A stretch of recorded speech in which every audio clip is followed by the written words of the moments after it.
മാനവ സേവനത്തിന് വ്യത്യസ്ത വ്യാഖ്യാനം നൽകിയ മഹത് വ്യക്തിയായിരുന്നു ശ്രീനാരായണ ഗുരുദേവനെന്ന് മുഖ്യമന്ത്രി പിണറായി വിജയൻ.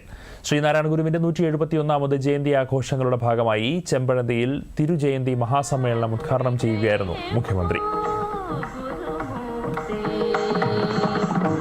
ജാതിഭേദമില്ലെന്ന് പ്രഖ്യാപിച്ചുകൊണ്ടായിരുന്നുവല്ലോ 1916 ഗുരു ജാതിയില്ലാ വിളംബരം നടത്തിയത്.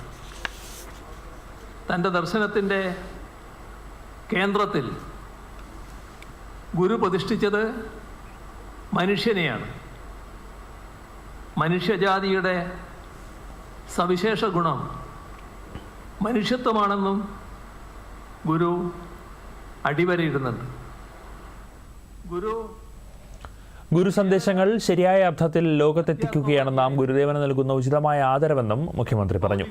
സർവമത സമ്മേളനത്തിന്റെ ശതാബ്ദി പോസ്റ്റർ മുഖ്യമന്ത്രി ചടങ്ങിൽ പ്രകാശനം ചെയ്തു.